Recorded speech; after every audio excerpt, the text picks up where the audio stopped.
Hello, hello. This is what I believe to be the 15th episode of what I have entitled the 88 series. So come along with me if you wish, if you so choose, and we will continue this journey together. I recommend if you want to watch other videos and you haven't, but also with watching this one. Maybe watch it on a higher speed than one count because um sometimes I go on a little trail of a side quest, little tree branch talking about things that might not be seemingly related. Typically, I'll make my way back and it will make some sort of sense to some degree, but the way that I made these slides wasn't necessarily like to grab people's attention and be super fun and exciting. It's like a little bit of how I am, which is a little boring. A little bit like, do you have the patience to take in what I'm saying? And the patience doesn't need to be that you listen to it at one regular, 1x speed, but more so that you are indulging in the wider spectrum of what I am expressing because it's important. It's important to me, not for the sake of this getting more views or anything like that, but more so because whoever this does call forward to watch it, like I just said, might be kind of boring at times.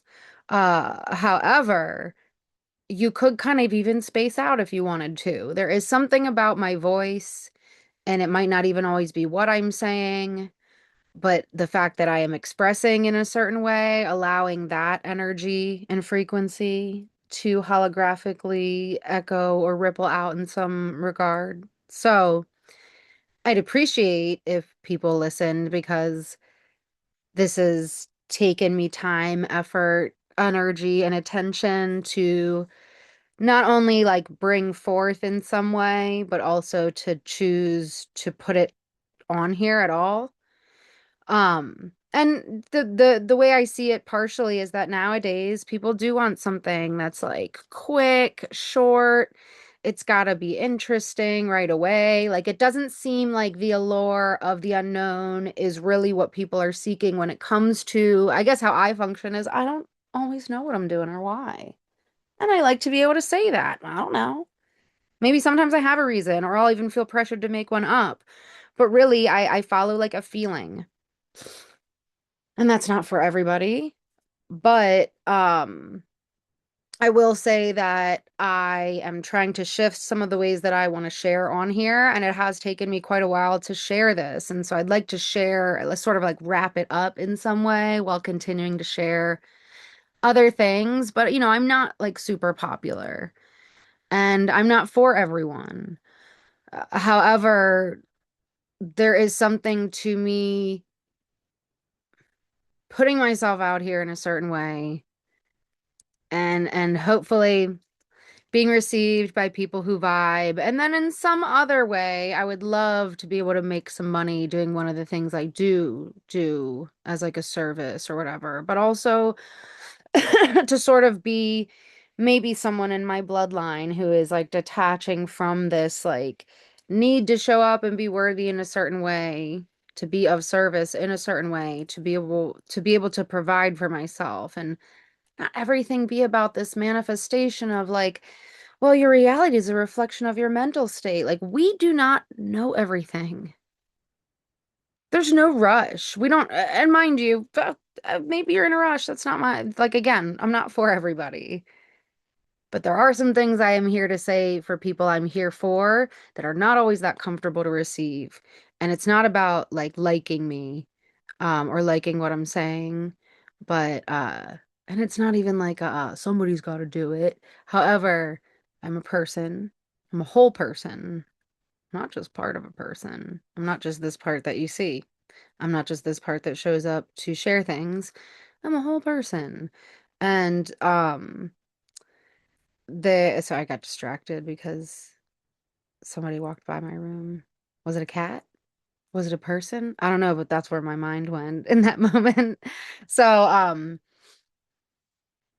I'm part of me is saying this because I'm sort of sick of the way like things online are when you're building a business, is it's all about like grabbing people's attention and like following trends. Not that that's what it's all about, but I feel that I'm balancing a little bit of my own fears and things I have to break, but also being a little annoyed at feeling like I give in some way and I don't really receive. So not in this space, because this is just a YouTube video, but I'm saying when it comes to the layers of what I'm speaking about here in this whole series of like business and money and those things are not bad or evil or nefarious, and that even what I might dub as bad aliens, it's not really there's like a whole thing, and I might even just say like change the story so the story changes. Um, and so that's just like a little ditty, a little saying. But really, like, can we mind fuck ourselves and even others who are who we have consent from? Like, yes, you may mind fuck me. To be like little kids in a TV show or movie or story who are like, you gotta just believe. Things don't need to make sense as if we know everything. So there's a part of me that is still attached to something that does have to do with like figuring out how I need to make money. And if I don't do that, I'm going to be poor and da da da. And it's like there's really a lot collectively going on in this regard. And it's not all about what it might seemingly be about. So blah, blah, blah. Let's get back into some themes here. So I know I left off mentioning that I was going to share a post, but that I wanted to gather all the slides. And then when I did that, I actually went back and I compiled all the rest of the slides for the entire rest of the series. We're about halfway through at this point. Who knows how long it will actually take? But I would say, like timing wise, it's about halfway, maybe a little less than halfway, which is like, but again, it's not like a chore for me to do this stuff, but it is like a whole process to share it, to record it. I'm not really even editing the slides heavily, and they were from when I had a broken keyboard, so there's typos. So again, there's a layer of me that I'm trying to dispel or disintegrate that is not necessarily focused on perfection or presentation or performance, but it lives in me. There's a part of that that my school was really heavy on. And so I realized that these slides are actually also later. That whatever reason I just shared part of this initially was for whatever reason. However, I am going to just continue forward and read what I had gathered. And then when I get to the chunk of where those are, I just won't read them then. Okay. I'm trying to just like keep you up to date or in touch with what I'm doing. So let's just read this. We don't have to read it together, but I'll read it to you. Capricorn Sun and Pluto and Cancer Moon. And so this was from 2024. Capricorn themes: reputation, career, legacy, responsibilities, long-term goals, structure, experts, the father, men, masculinity, gate of water, gate of deluge, delusional. Okay. Mouth through which souls ascend. And then the Cancer themes, some of them might be womb, family, ancestry, roots, home, play, the fluidic mother is what this post that this slide is from was called. This Cancer, the fluidic mother, the cosmic mother, nurturing, self-care, the mother, women, femininity. And you could call this the gate of heat, the gate of celestial fire, the mouth through which souls descend. And I wonder how many times the names of these or the areas of this has shifted. Um, like when it comes to astrology and the zodiac signs, but that's for another time. So full moon themes in general are full exposure, a climax, illumination, release, breakthrough, new perspectives, conscious completion. And now we're going to play a little bit with calc floor. And so probably on the next recording, we'll go a little bit deeper into the general energies of cell salts, but here we're just jumping right in with what I shared. So the Cancer correlated cell salt is calc fluor, and I shared a little bit about the triple burner, the fascia, in connection with this post title, Cancer as the Fluidic Mother. So Uh, Interestingly enough, I'm actually currently taking a class from somebody who's teaching about meridians, and in a way that is not calling the triple burner fascia, but basically all of the meridians as the fascia, because now we look at the muscle system, knowing the muscles are wrapped in fascia as the myofascial system. And when you look at where these lines of the myofascial system run and branch and curve in certain ways, it really does follow a lot of the meridian lines. And so take it what I'm saying with a grain of salt, and I'll be expanding on this at some point. Um, but just fun to consider some things. So the biochemical or biochemic or cell or tissue salt, the number one, it's number one in most places. It might be a different number in the UK or elsewhere, but this is calc fluor. It's also called calcium fluoride, fluoride of lime, a natural flux or substance which promotes fusing of materials and metals. Connected to Cancer, the crab. This crab, in deep connection with the spleen, reaches out to all sides to create miniature bodies, corpuscules. So, mind you, corpuscle theory would be considered pseudoscience now in this day and age. So it creates these miniature bodies that regenerate daily, this daily bread, to build our larger body. And I'm laughing because the way I picture it is literally like little me's, and I'm like, hee, hee, hee, but it's not, but that's just I can't help thinking of it that way. So this energy is stemmed from Aries in the cerebrum. So there's this depth of connection between this first layer of Aries and this fourth layer of Cancer that echoes through in other teachings and mythos and ways that usually, sorry, it's not like I didn't do Wordly Wise and I didn't go to private schools and stuff, but I usually use fun and interesting as the descriptors for how I see things. Because to me, a lot of things are fun and interesting. I might not get things or know why, but some curious things here. So there's a supportive connection between Aries 1D, one first dimension, and Cancer, the fourth dimension. And it reflects, like I just said, in many teachings, including this one, as a meaningful component to feeling grounded in this reality, linking us as our individual persona to our soul level of being. Calcium fluoride deficiency may present as loss of elasticity in tissues, blurred vision, loose teeth, hemorrhoids, varicose veins, spleen trouble. Some additional symptoms of deficiency highlight a collective mother wound in this web that I'm spinning here. Fear of poverty, holding on like the crab to every cent, scarcely letting go to purchase even the bare necessities. Cue me like not buying soap. Not that I don't have soap, but it was like I was using any old soap I had, or like not that I need new soap, but one of the soap was definitely making me break out. And it was like, well, I can't afford that. And I was like, you could afford a bar of soap that is, like, what is that brand? Vanny Cream. It's like, no, it's very clean. I've got the sensitive skins. And so, like, yeah. Okay. But just something I thought of when I was reading that chapter was like when I was like, I forget, maybe it might have just been a conversation with myself, but it was about how I had to like use up this soap before I got new soap. That's really not what I had to do. Because I definitely feel like it was okay. Forgetfulness, lack of mental elasticity, one losing their grip, just lose my grip on life, or losing their positivity. The cell salt majorly supports the elastic tissue, therefore the fascia, and it also supports the arachnoid membrane in the brain and the spinal cord. The arachnoid membrane outer surface is covered with a layer of low cuboidal mesothelium, cubed like Saturn. Elastic fiber is formed by the union of the fluoride of lime with albuminoids, whether in the rubber tree or human body, rubber to hold the tissue in place.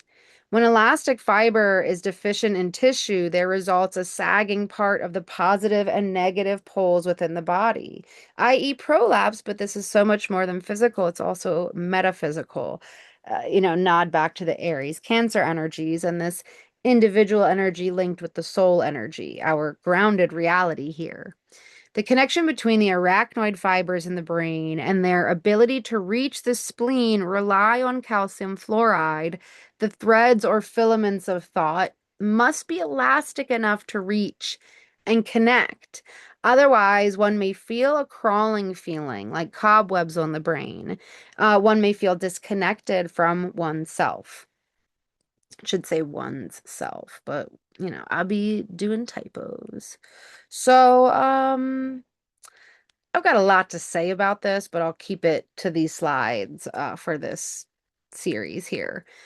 So, in traditional Chinese medicine's meridian wheel or clock, we can look to the stomach and to the spleen, recently described as the organs connected with Cancer, zodiac sign, and calcium fluoride. Cancer is most intimately allocated, though, with the spleen. And if we look at the spleen here, we see deeper confirmation of its location next to the heart, a cancer-themed organ as well, but we can also look across at its opposite, the triple burner. Opposite the stomach is the pericardium. Either way, the pericardium and the triple burner are not, it's not that they're not considered as deeply, but they're spoken about in a way as if they're not what they are, which are also just organs. And that's why I look at the triple burner as the fascia, because it is described in some ways as being omnipresent with no shape. Like, a stomach is a certain shape. Fascia is, it's like not one shape. It's all over. But whatever. So I've decided, or I've added the location of the acupoint to help you play. Well, whatever. You don't have to play with this wheel at all. But you could also look it up and see if you wanted to. So on the outer rim, I added text that says like foot tie-in at spleen, and then across the way at the triple burner, it says hand Xiao Yang. With the stomach, it says foot Yang Ming. Across the way at pericardium, hand Juyin. So I don't know how you pronounce these things exactly, but there's something about the way that the hands and the feet connect to these meridians and the acupoints involved, where every meridian starts or ends around the hands or fingers. I mean, the hands or feet. And so you can look into those acupoints if you wanted to play around with that. Cancer as the fluidic mother here, maybe Virgo as the fabric mother. And just playing around. Could really almost look at anything as the same thing. Uh, says me.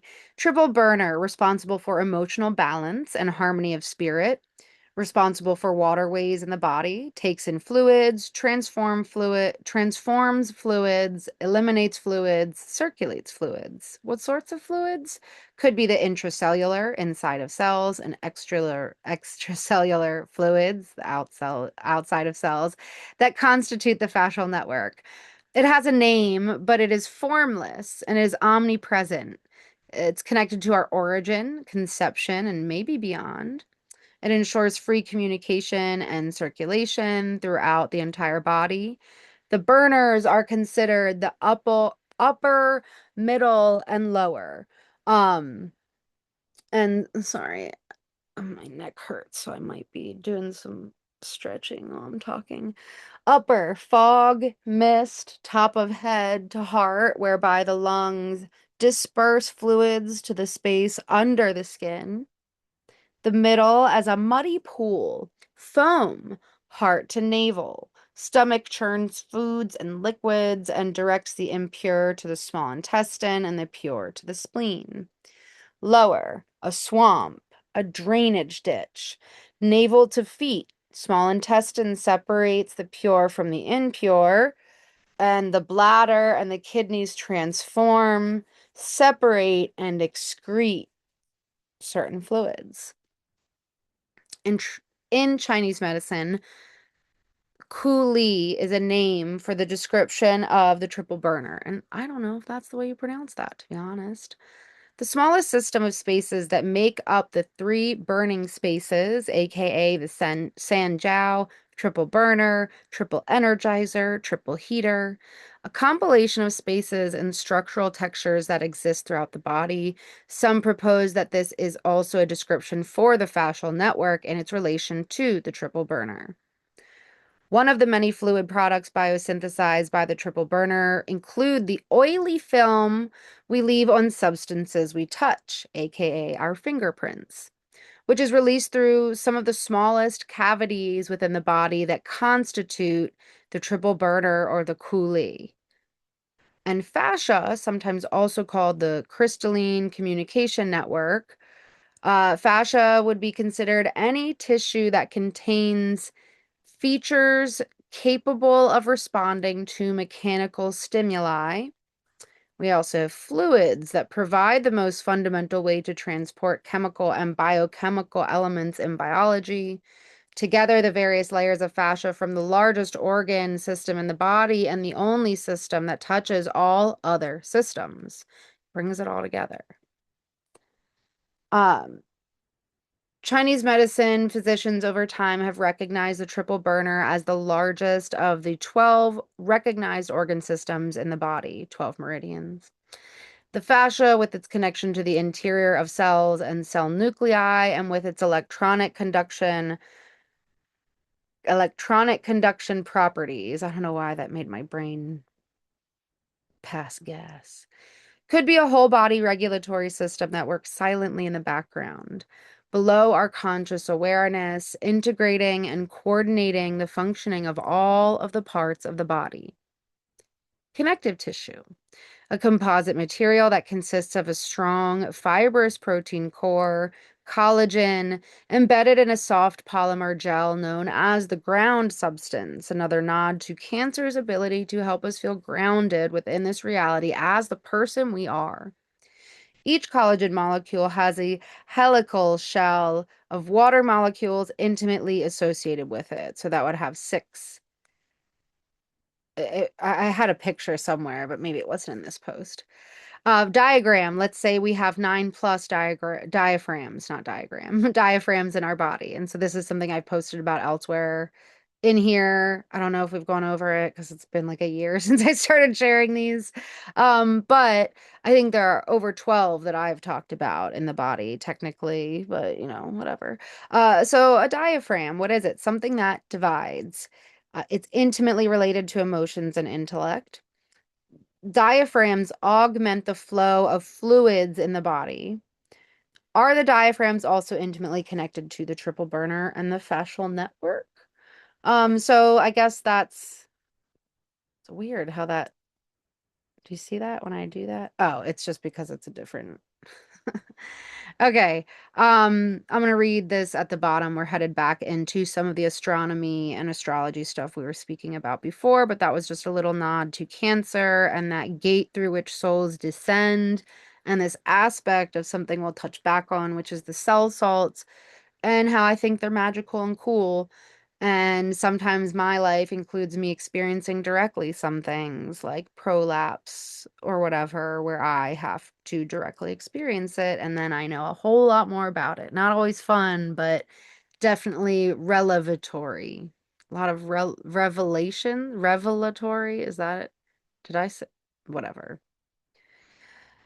Let me just read this. The galactic plane is the plane in which the majority of a disc-shaped galaxy's mass lies.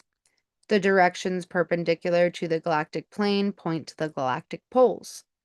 Most often, in actual usage, the term galactic plane and galactic poles are used to refer specifically to the plane and poles of the Milky Way, which is the galaxy in which the Earth is located.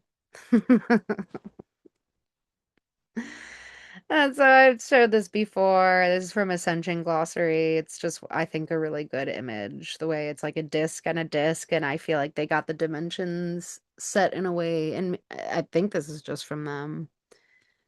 because they're including, the astronomy, and then things like the golden and silver gate, which is slightly different than what I shared about Cancer and Capricorn, because here, as you can see, it's at Ophiuchus and Orion. So again, I've touched on some of that energy before and shared those slides, but we're continuing here with all this talk about, not saying that we live on a globe or a flat plane. Something a little different going on, but exploring what is out there in the terms of more general, like NASA, Wikipedia, etc., and that there's, I feel, maybe like truth and lies in many things. And it can be helpful to learn a little bit more about the stars and certain astronomy and just like go outside and look at the sky. Follow the sun and the moon and other planets that you can see and just take it from there. I don't know. I don't know. Precession of the equinoxes. Earth's precession was historically called the precession of the equinoxes because the equinoxes moved westward along the ecliptic relative to the fixed stars, opposite to the yearly motion of the sun along the ecliptic. The precession of the Earth's axis has a number of observable effects. First, the positions of the south and north celestial poles appear to move in circles against the space-fixed backdrop of stars, completing one circuit in approximately 26,000 years. The precession of the equinoxes is used interchangeably to describe the mechanics of the ascension cycle as the evolutionary progression of humanity's consciousness expansion on the Earth, whatever that fully means. Planetary cycles. 4 planetary rounds equals 1 planetary cycle, equals 1 astrological age, equals 1 eon, equals 26,000 years. If you remember before, I shouted out a couple different numbers here. We have 26,566 years. The precession of Earth's axis of rotation with respect to inertial space. At the end of every cycle, we become aligned to the galactic core. Stargate portals open. See Planetary Gate, because these notes are from Ascension Glossary. You'd be able to click on certain things, if you were in the class, but I keep forgetting to note that, but I will say it. It's from Ascension Glossary. I think it's kind of clear, but not everybody follow. I'm not just trying to steal information here, okay? We are eligible to proceed with an ascension timeline as these Stargate portals open. Whatever that means, refers to the precession of the Earth's axis of rotation with respect to inertial space. An inertial space is a coordinate system or a frame of reference defined with respect to the distant stars whose relative positions do not change over reasonably long periods of time. A complete precession cycle, 1 astrological age, covers a period of approximately 25,765 years, the so-called Great Platonic year, during which time the equinox regresses over a full 360 degrees. The precessional movement also is the determining factor in the length of an astrological age or eon. Note that there are 12 zodiac archetypes that are each of the 12 astrological ages, and we're moving from age of Pisces to age of Aquarius. The precession of the equinoxes is caused by the differential between the gravitational forces of the sun and the moon on the earth. Curious, very curious. I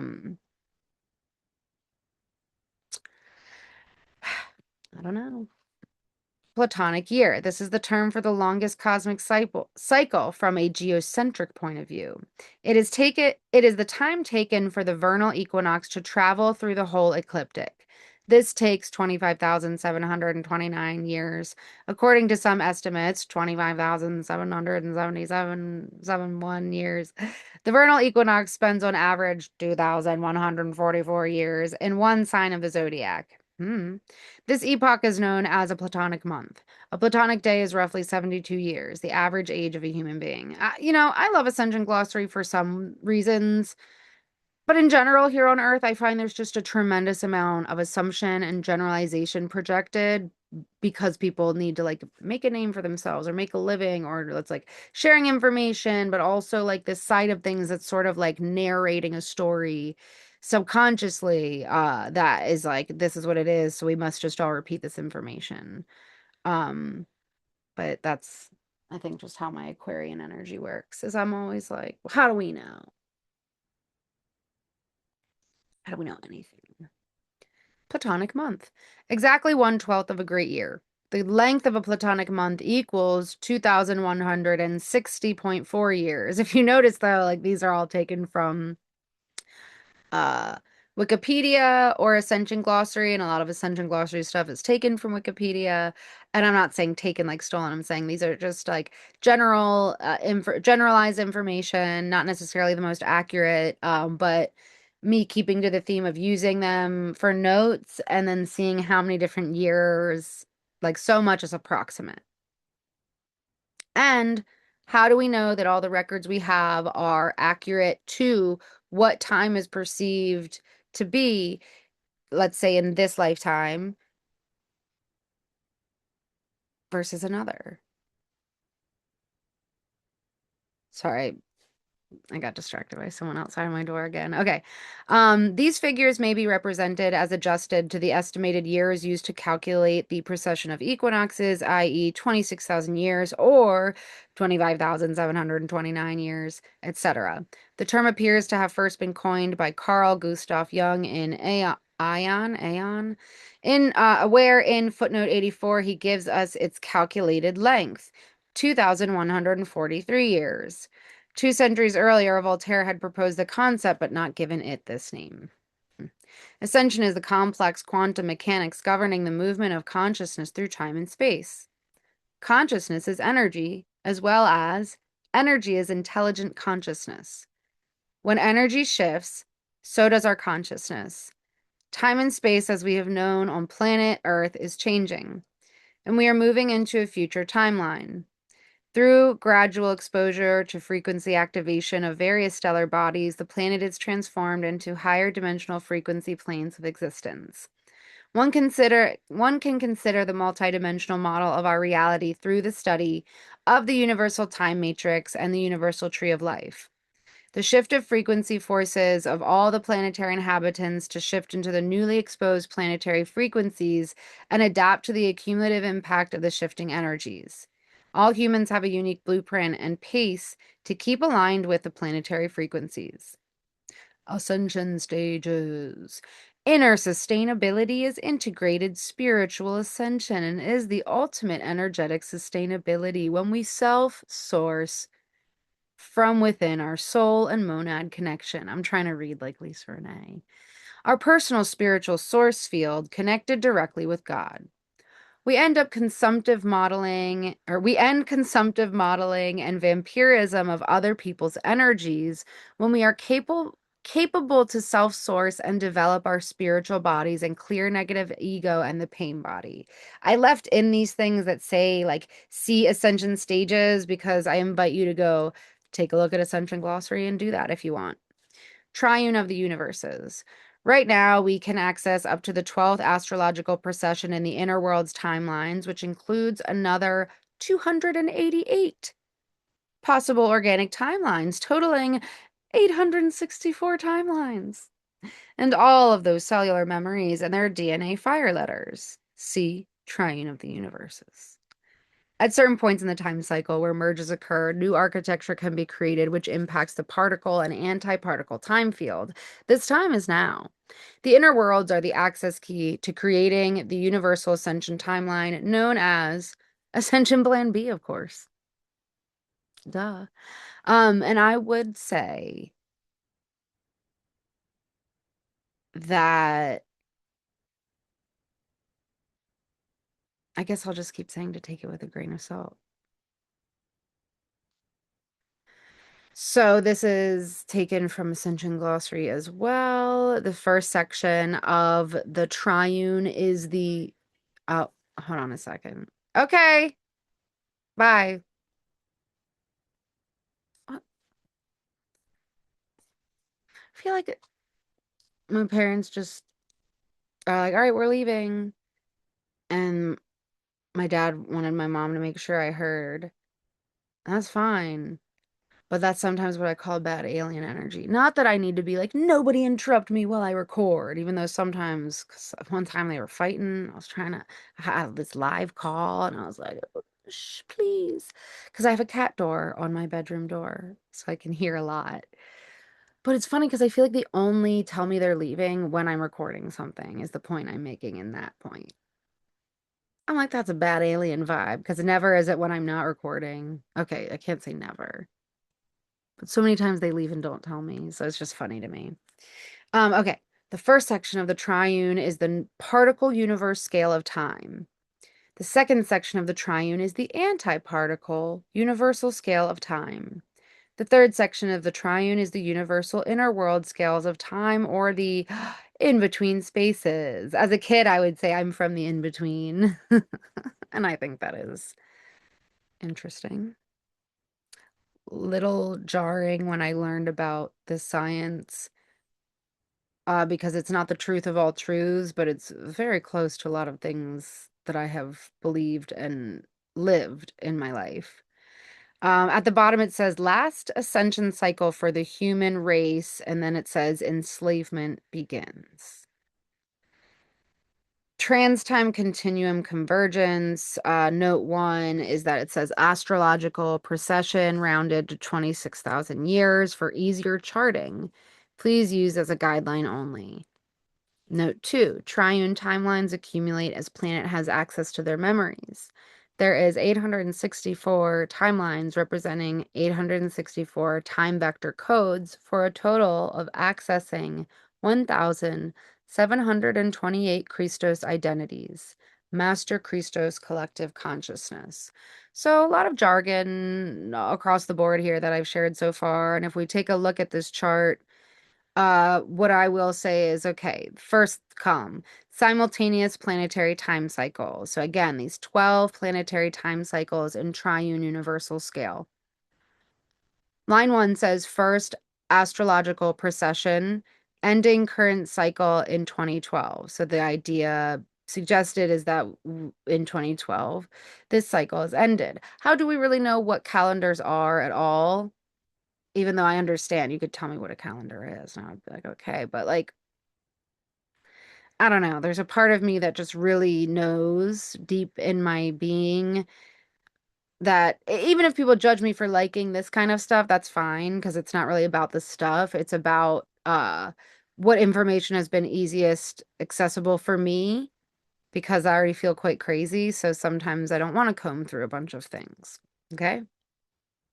So I like being able to go on Ascension Glossary or look through all the PDFs I have from Aisha and the Guardian teachings, all that. Um, but I still just don't know if we can prove things or if we should spend time doing that. And so some things I think are very much so based on a certain ego, a collective ego that has been dying out. And not to be an ageist, but I feel like, especially if you're above age 40, maybe even above age 35, not to say people younger are just so blessed, but it's like the younger someone is, the closer they might be to where they came from, but also a little less time here for indoctrination. So people as they get older becoming jaded in a certain way. And so it's like, can we be mind fucked and mind fuck others in the best way possible to make a shift here that isn't about a calendar and figuring it out? It's a feeling, it's a sense, it's a collective communication system reignited. It's not a title and a label. It's not the words I'm saying. But okay, continuing along there, it says rounded time cycle, rounded again, like they said. So 26,000 years is the first one. And then it says triune 1 timeline. So this is the particle universe. We have 24 timelines. Then you go to triune 2, antiparticle, 48 timelines. Triune 3 timelines. We have 72 timelines. Dimensionalized identity stations, 12. Personal Christos identities at that first layer is 144. So if you keep going on and on, you know, I don't know. You could say that this cycle at the bottom, if you went on and on, it says 12, a founder cosmic cube, where we have 1,728 identities. So I do like some of this though when it comes to what I called the many me's as a kid and how crazy I felt. Like I was like, I'm here, but I'm not here. I'm here, but I'm not here. I'm here, but I'm also not here. I'm here and I'm like somewhere else, but it's somewhere else that I can't quite pinpoint, but I know is me in some way, shape, or form. It's like me in another holographic time space. And so it wasn't until 2020 and I found this specific information because I hadn't really found anything prior. That's just how my path went. And so that's why I still share this information, even though there's a lot of it that I don't agree with in terms of whitewashed histories within teachings and a looping cycle that, like, some people had to make businesses, had to make money for themselves. I get that, but a lot of the ways this stuff has been shared also has been from a place of ego that I feel we need to detach from in some way, shape, or form. So, um, anything about these like stations of identity is interesting to ponder, even though it does feel quite crazy to ponder at the same time. So I won't get into it now, but let's continue. Triune scale of particle-based time. So the first section is the triune is again the particle universal scale of time. This is the external reality we experience in physical 3D matter on Earth, including the nature of timelines that exist at the particle universal level. We can call that the particle timelines. Right now, we can access up to the 12th astrological precession, which includes 288 organic timelines. So if I go back, we go down to the 12th line, that's what that is saying there. The second section of the triune is the antiparticle universal scale of time, and this is the parallel universe of which contains an antiparticle mirror or double of our particle universe. The parallel or antiparticle Earth holds the exact mirror opposite to the time cycles we have on particle Earth. We can call that the antiparticle timelines or parallel universe timelines. Right now, we can access up to 12, so this would include another 288 organic timelines, which then totals to 576 timelines. So that's the second column there.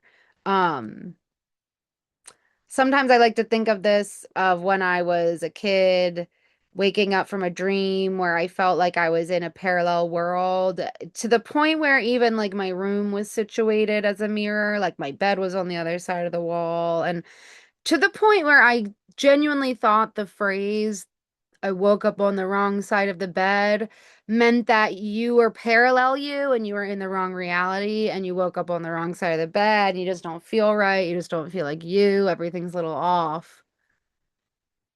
For most of my life, I just thought that is what people were also saying. I was like, it's like we're talking about stuff, but not right out in the open. No, I guess it just is, one of the ways they say certain neurodivergent people don't understand idioms, phrases, mottos, etc. There's layers to that. So the third section of the triune is the universal inner world scale of time, or the in-between spaces. Woo, woo. This is the domain of the inner worlds, which intersect between the particle universe and the antiparticle universe. The universal inner world scale of time holds both the architecture of the particle timelines and antiparticle timelines. This means both combined timelines and their cellular memories can be accessed from the inner worlds, such as the inner Earth domains. Right now, we can access, I think I keep saying it over and over, 12 astrological processions in the inner world timelines, which contains another 288 possible timelines, totaling 864 timelines, and all of those cellular memories and their DNA fire letters. That makes a lot of sense, though, when it comes to how much we are like, it's like everyone born into this current time space is like already at a saturation point. We're already freaking stressed out. We don't even know why. We don't remember why we came here, collectively. Not all of us have that same experience, but there's something to being so oversaturated in a way where it became so ecclesiastical in some sense, like if you laugh or smile, the idea is that you had the devil in you. And so how much people are thinking and experiencing but aren't speaking about, and how much has just been left to the subconscious, or people were literally killed because they told the truth, etc. So it's like big old mind fuck. That's just how I put it.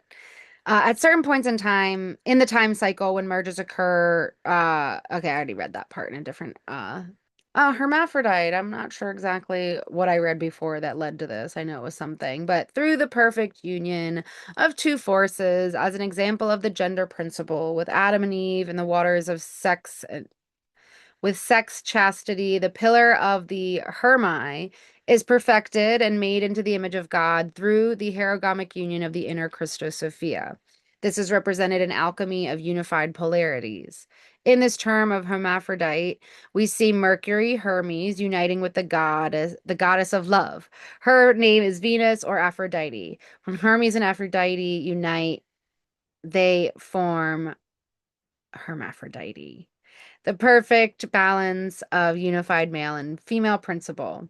A hermaphrodite truly, really, well, really, truly has nothing to do with what people currently think that it is. Satanic forces have defiled its meaning through the imposter spirit of Baphomet.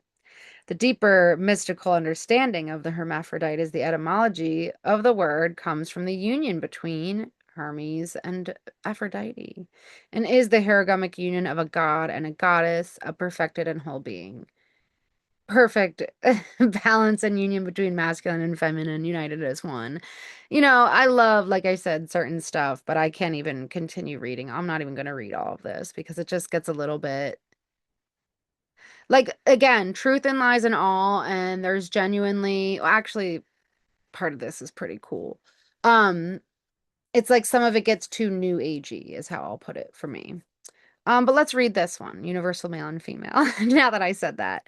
When we take these seven facial orifices and unite them with the male sexual orifice and the dimensional portals, we get the number 12.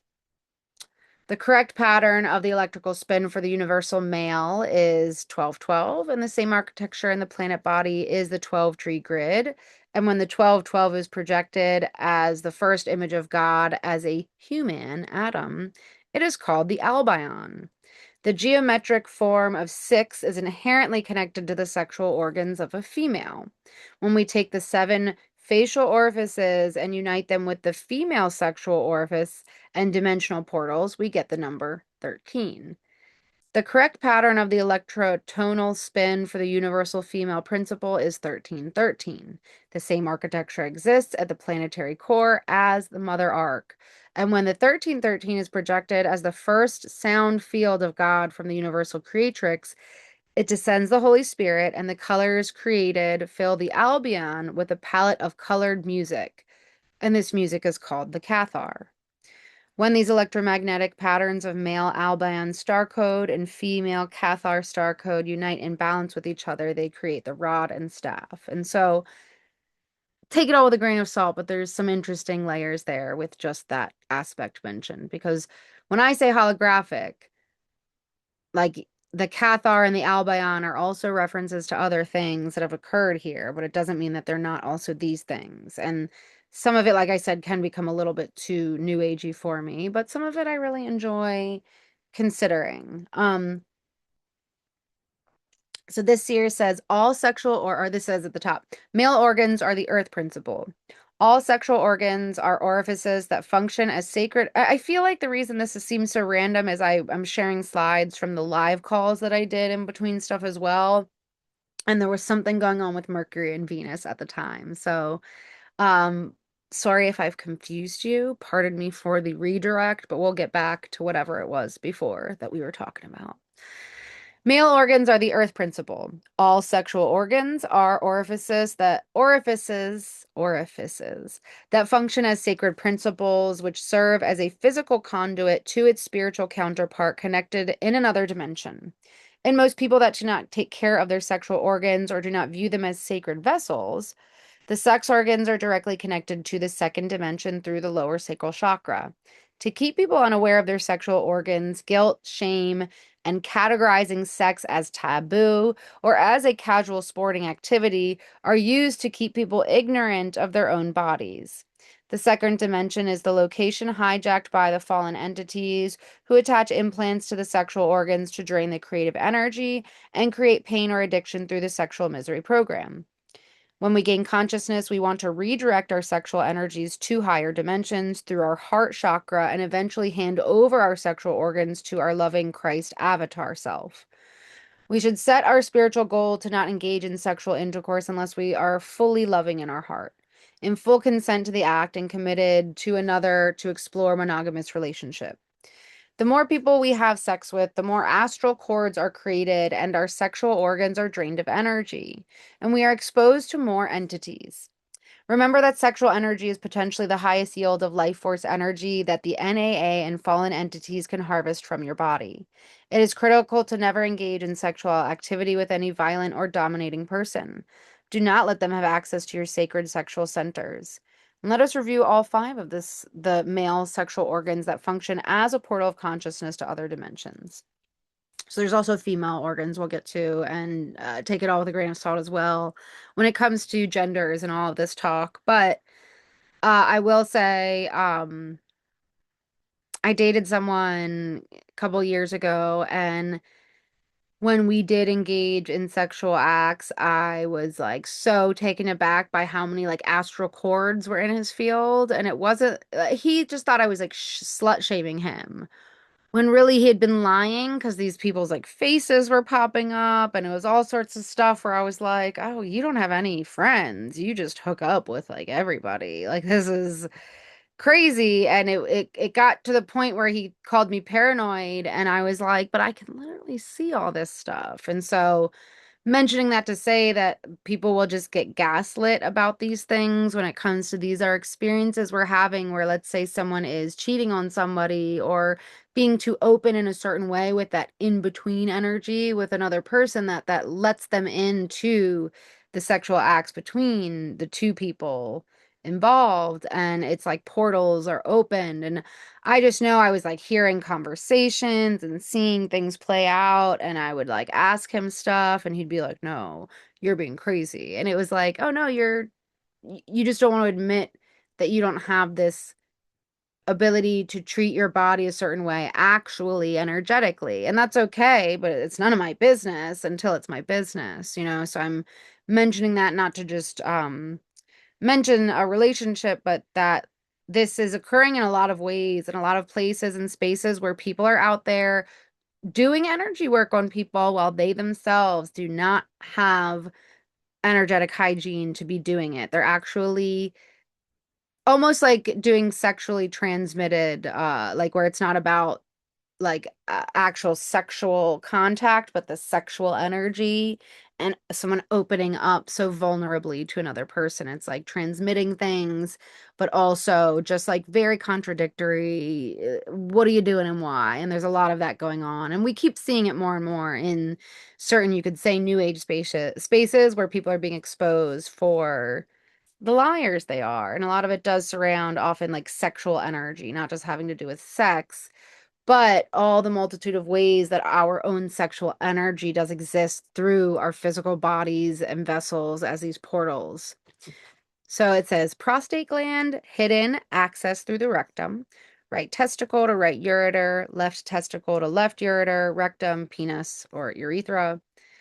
Um, then we have sexual possession. Because male sexual organs are mostly external, they have slightly less vulnerability to energetic attack. The testicles and the rectum are more vulnerable in homosexual males. Generally, in sexual possession, the male organ is used to take energy from where the organ has been placed, such as in the female organ or in the rectum. The perineum is an area where 8 major meridians meet that connect into the astral layers of the soul body. When we are careless with our sexual organs, or in such cases as rape or sexual violence, if the person committing the rape has a conduit in the form of a penis, they can be hijacked to steal and siphon soul energy from the person they are abusing or having disconnected sexual relations with. In satanic ritual abuse involving sex, a woman will use a fake penis as a conduit when being hijacked by satanic forces to siphon energy from her victim, as directed by the entity that has possessed her during that ritual. When sexual organs are littered with implants and negative energy, holes can be burrowed through them via the aura and meridian channels that can directly access the higher spiritual bodies.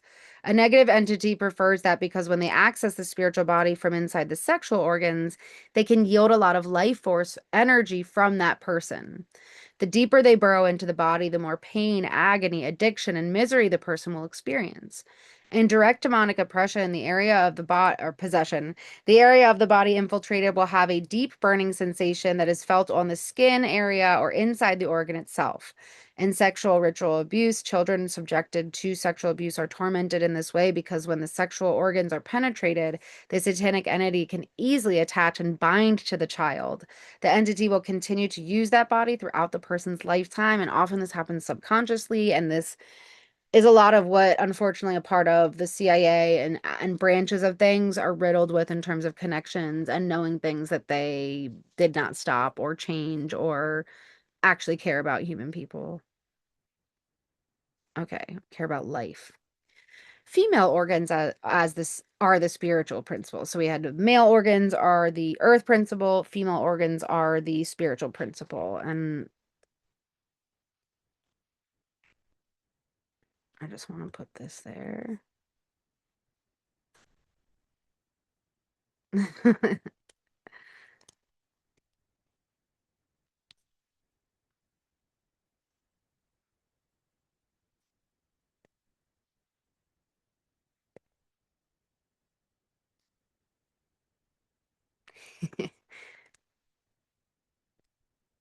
I'm not going to be reading all these things, but there's see how much I get through. I'm about at 56 minutes here. Okay, where was I? Okay. Female organs are the spiritual principle. When we start to learn more about how we are made in the gender principle of creation, we can see why the female spiritual principle has been crucified and destroyed and why disinformation is spread in every way possible. When the earth element, so part of why I mentioned that thing about the guy I dated, where like this person was a friend and then we started dating and then like all these thoughts and feelings I had had over the years about him that I just brushed off as like weird things or whatever.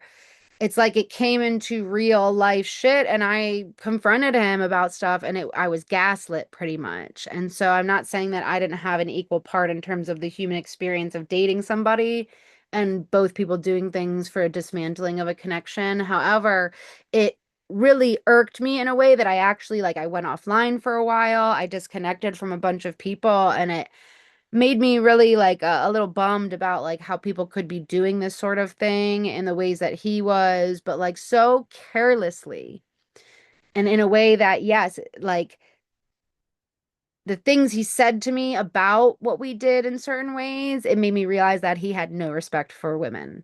And I was just like, what do you do with that? I can see the things in areas where I did ABC wrong. But at fundamental level, when someone reveals themselves, and often it's not about men versus women, it's that there are a lot of men who want women dead, don't just hate them. And women are just bodies for the most part to a lot of men. So that again, it's not about men versus women, but there is a major aspect here that needs to be expressed, discussed, and highlighted. So continuing, when the earth element in the male principle unifies with the spiritual force of the female principle and their gender energy is balanced through sacred union, heaven is united with the earth. Some women may be oriented in their mental body and expressing themselves as males. Some men may be oriented in the feeling body and heart and expressing themselves as females. Some people balance both principles. It is important to understand that both are equal in value and both are required to be in balance in order to achieve herogamic union, heaven on earth. So meaning this isn't about gender in this way. Um, anyone, anywhere, at any time could I guess decide for themselves what these balance of these energies would be and how they would read them. So these are the six female sexual organs that function as a portal of consciousness to other dimensions. We have the cervix opening to the uterus, the right ovary, the left ovary, the rectum, vagina, the clitoris, and the urethra. Because female sexual organs are mostly internal, and there's a culture of misogyny on the earth, the female organs have a much higher vulnerability to energetic attack from consistent sexual abuse. A woman, because her sexual organs are internal and her cervical opening is accessible through sexual intercourse, can incur much more damage to her spiritual energies. Whatever thought forms are held in the person that enters a woman's body and accessing her cervical opening will be implanted there. So if a woman has sex with a man who does not love her, is possessed by lust, violence, or entities during sexual intercourse, those entities will transfer into her body through the cervical opening. This is why rape is a serious spiritual violation and hurts women in every area of their body, making it hard for them to heal from that event. Until the implant of the rape and offending entity is removed, the rape victim is emotionally paralyzed because it is a direct soul violation. A person consistently raped or prostituted will dissociate from the act and find coping mechanisms, usually through addictions.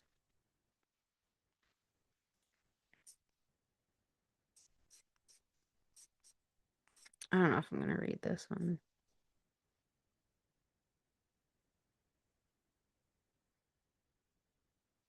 I will, because it's uncomfortable. Genital mutilation and cutting. In the NAA violent religions, it is the belief that genital cutting makes the sexual organs pure. Genital cutting in both sexes is a sexual misery and child abuse program to destroy the sacred principles that are inherently designed in the organs. When the genitals are cut, it damages the portal of consciousness in the sexual area, making it more prone to alien control to harvest the sexual energies. The main source of implantation in the genital area is created from child genital cutting is called Moloch. Wherever the body is cut with a scalpel, etheric and auric damage is incurred along with the skin and nerves. When a male is circumcised and the organic geometry, blueprint in the aura, in the sexual organs is damaged, which remove and prevent the design of the male reaching 12-12 balance in his portals of consciousness, destroying his connection to the albion body. The same happens for the female being genitally mutilated to prevent her from reaching 13-13 balance in her portals of consciousness, destroying her connection to the Cathar body. Grain of salt. Our spiritual goal is to bring spiritual energy, energetic balance into all of our portals of consciousness. Genital mutilation is to disrupt and prevent sacred marriage between the genders on the earth, which is Antichrist agenda. The Antichrist agenda. The NAA figured out the easiest way to remove these inherent numerical geometric principles from the natural function in the body was to damage the sexual organs and to continually abuse the sexual energies of the human being. This is why they start the indoctrination of sexual abuse as young as possible to make child abuse and forms of sexual abuse acceptable in society, child brides, etc.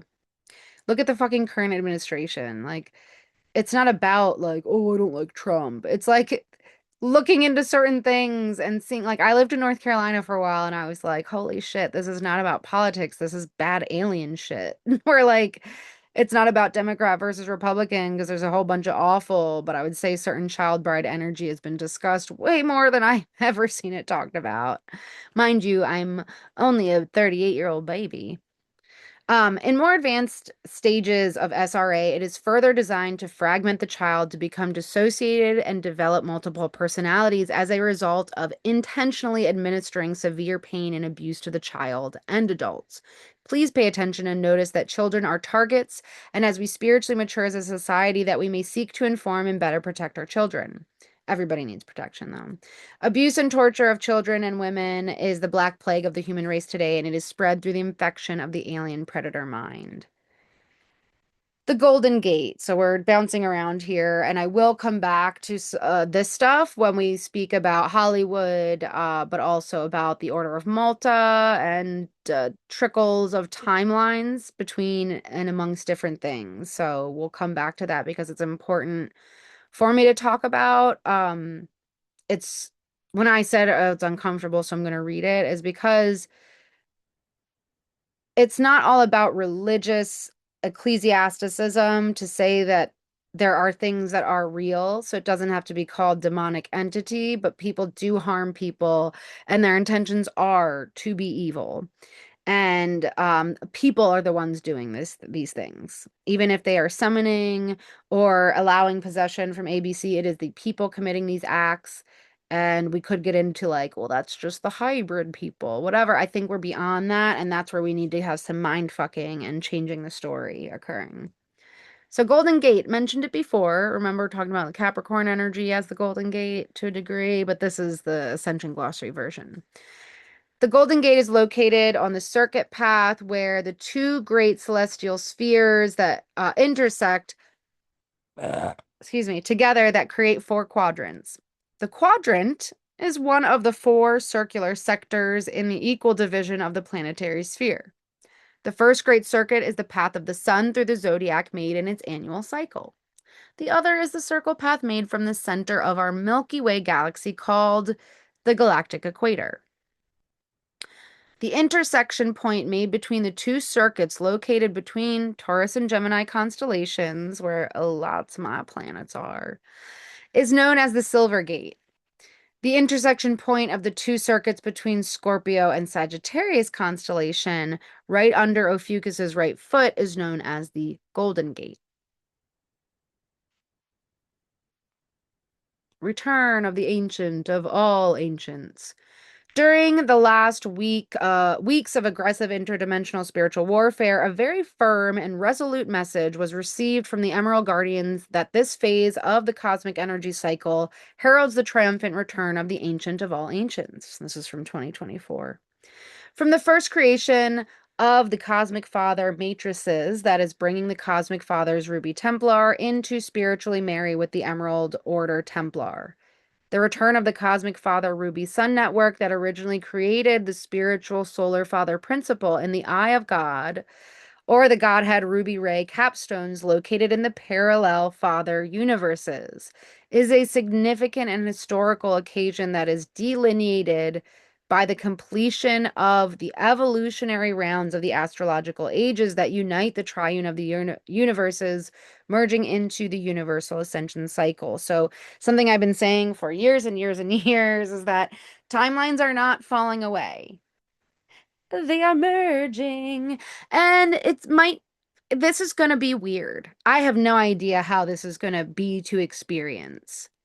I just know it's important for me to be willing to be called crazy and continue to share information like this, not knowing, like I said earlier, how I'm going to make money, how I'm going to provide for myself in certain ways, because that is part of a paradigm that is on like a death scale of sorts, like where it's like there is a cycle, things become dead and moldy and rotten, and then something else emerges. And it's not all about the cycles here on Earth. And you could say energy is never created or destroyed, but there is a point to something. And I'm definitely here to end certain cycles. So we'll see. We'll see what happens. Astrology. So we have 12 sign tropical, 12 sign sidereal, 13 sign sidereal, 13 sign true sky astrology, IAU, midpoint, etc., etc. I like to use this app here. It's called Star Tracker, and this is the image for it if you were to look for it in your library. As well as Stellarium, which I believe you can get on desktop too. But I mostly use Star Tracker because you can pick and choose the constellations. And I've shared it with many people who have also converted to using it. It is free. I'm sure there are things you can pay for. There's like a light version, but I would suggest getting the full-bodied version. Man, I really can tell my muscles right here are very tight, and I can always tell when I do a video how bad my posture is and how oh my God, I almost strangled myself. How overly tight my muscles are here. Partially because I fell and had these concussions a couple years ago, and it made, I don't know, it just threw me off so much. It's been so hard to like figure things out and have a clear head since then, but okay. I digress. With Star Tracker, you can view the constellations with and without the IAU boundaries. I believe Stellarium can be viewed with many approaches, but is typically tied to IAU, aka NASA, boundaries. But I don't know. You can look not just for the 12, but Ophiuchus, Orion, Cetus, and more in your chart if you want to do that. And sometimes I think we're supposed to be well-rounded and play with all archetypes. But when it comes to collective shifts and certain portal openings, I believe astrology is important to play with varying lenses to see where things may be off. It really depends how much you want to use apps on the computer, etc., to help you begin to look at the sky and learn how the constellations look and where they are, and maybe even using binoculars and telescope or what do I have here?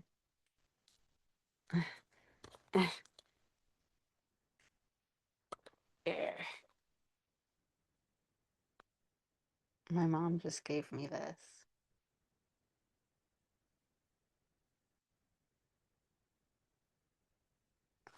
Um, It's for bird watching, but I just wanted to do that. Okay, to observe beyond your eyes, these eyes that have been maybe around too much artificial light a lot of the lifetime, and a telephone and computer app. And so I don't follow just one kind of astrology, but I do like to learn more and more. And when I say varying lenses to see where things may be off, I don't mean just that like a tropical's wrong and off and true sidereal's right.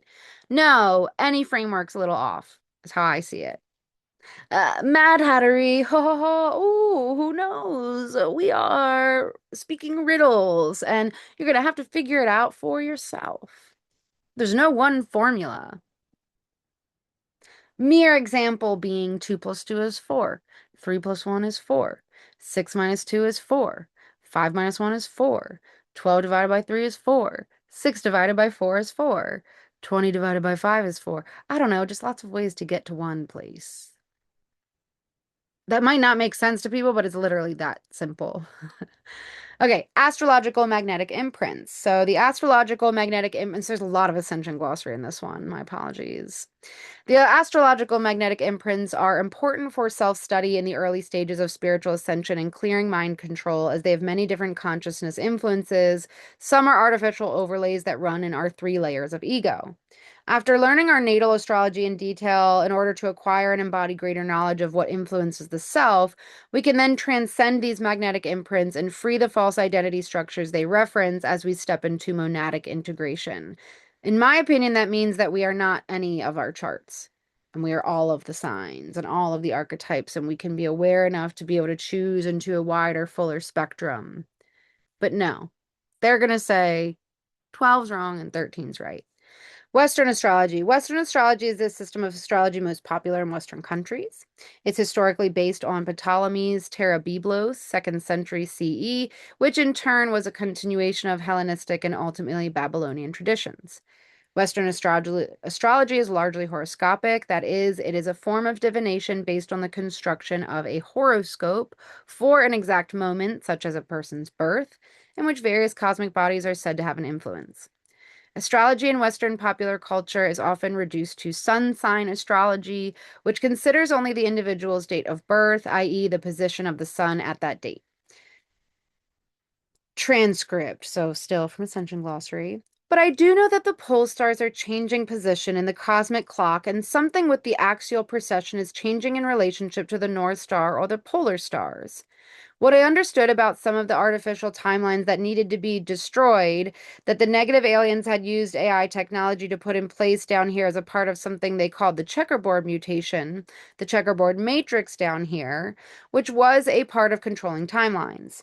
The Freemasons use that checkerboard symbolism also, and its hidden meaning is a part of the control of the direction of the forces of time. And that this level of controlling time in terms of the clock shield template, the instruction for that is the mechanical structure that actually defines what we experience biologically as a state of time. Meaning, we don't experience time in the same way once we are ascended out of the physical state, beyond the soul body. The soul body has also experienced time in the astral plane, but we start to get free of time and we experience pure consciousness, consciousness interaction, and we experience our life in a very different way. Pause, side note. This is sort of what I talk about what I remembered when I was a baby and how I was like, I'm here, but I'm not here. And I'm in a body and I'm a baby, but I'm also like ancient and what. And I thought that I tried to remember something for this life and I couldn't remember it. And then I thought, oh, I tried to like be sneaky and be like, I know what it's going to be like. So let me make sure I remember ABC. You could say that forgetting it all here is all some nefarious plot, but like, how could we grow if we just remembered everything? I mean that could be a thing too, though. I feel like anytime I say anything, a part of me is like, well, that's also an option, though. Boop, bop, boop, bleep, bloop, calculated into the many versions of what could be happening. So, I'm saying all of this to say some of Lisa Renee's stuff and Aisha's stuff is like, this is gonna sound mean, but the generation above me and the one above that, like coming to a realization later, a little later in their life. Whereas some of us came in knowing this stuff. So it's not about like I already knew that or I knew it first, but that the business ego will lead in a way that allows people to become these figures of like some sort of all-knowingness or factual contemplation that's actually just another person here. Somehow I'd love to open up spaces more where, for one, I'm not just blabbing, but where there's more perspective. And I'm not hating on her because I think what she's done is great. What she has done is great. But there's also this other side of things where I feel like both her and Aisha said some things decades ago that I was like, how could they not have been aware of that until it happened? Like, I came in 1988 knowing certain things, not like I could have done anything about certain things. I was a baby, but for them to narrate in a certain way based off of just their perspective and then share it in this way without, some people take what I say as like dissing myself when I'm like, follow you, not me. No, I'm consistently going to remind people to detach from whatever the F I'm saying and like go back to yourself. Go back to whatever those stations of our identity are and read into that. Do not continue the perpetuation of a banking concept where we just are reading or taking in or memorizing and repeating certain ideologies so that we miss things that are right in front of us. And it's not necessarily about missing things, but and I will digress now, but I have a lot to say about all this stuff and the way that it has been shared in these teachings in a way where I'm like, fuck, I'm not a part of this. I love these teachings to a degree, but I'm not a part of this reality. It's like as if people below a certain age here, especially, are more a part of something where we're like, we do not give a fuck about certain, like, getting credit for certain things. Like, of course, there's fairness and, like, whatever, but working hard and wanting to be, like, acknowledged for that. But then there's a layer of, like, fakeness here that, again, I'm not. Like I said, it's going to sound mean what I'm saying, but I mean that I'm not being an ageist necessarily. It's just very, unfortunately, to a degree, what this time space has been. And I do believe we sort of knew what we were incarnating into. And maybe that did have to do with like some branch of karma. And I don't know that this all sounds mean, I think. So I'll digress actually. Continuing here, but the pole star is changing at this time. We have been apparently basing, which I'm not sure how this fits into the astrology, but it might have relevance that Polaris was the North Star in this cycle. And as we move into higher dimensions, I'm yelling, aren't I? And as we move into higher dimensions into future timelines, which is what is happening now, this changes position. It's like saying if a person drops their body and they have started to integrate their soul consciousness, they will be sent to another area in time, space to evolve that is relative, what is relative to the soul consciousness development. As somebody is embodied in their monad and they pass their physical body at this time, they will move to a place relative to the monadic development or whatever is appropriate for that being's future development. I feel like we're alive during a time, not to say this hasn't happened in other timelines, but the internet and the nearly instantaneous access to information is like this big fear pole of like, what are we gonna do when we die? Do we die? No, we figured out that we don't actually die. But like I was watching a video earlier and it was like, say these things when you get to the first gate so that you know it. And I'm like, we're beyond all of this. We are far beyond this. And if we keep perpetuating these cycles, it's like we're creating something out of nothing yet again. And like these egregors and whatever might be negative entities are like it's like the emotion is just too much, And it really like feeds people back into a certain timeline. And time is not a line. So, gotta somehow break the line. I don't know. Okay, I'm gonna stop because I don't feel like doing this, but something I thought was funny well, actually, maybe I'll just, no, no, because I'm gonna just keep going if I do that. So something I thought was funny is that I'd been using this, I put a big old X on it because I'd been using this version of a chart of astrology and zodiac dates from Mastering the Zodiac, which does the midpoint method. I'd been using it for years. And then I go and look on their website recently, and they don't use that one anymore. They use this one now. And the thing is these dates are different than these dates. For example, Taurus is now May 11th to June 18th. It was May 13th to June 19th. So not a tremendously huge deal, but like, what are we doing? Trying to, it's like, oh no, we figured it out now and it's going to be, or it's like, no, we'll just be flexible forever. But like people are still want to make a name for themselves and make money from being right about something.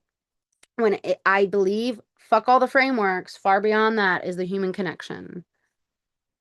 Like, um,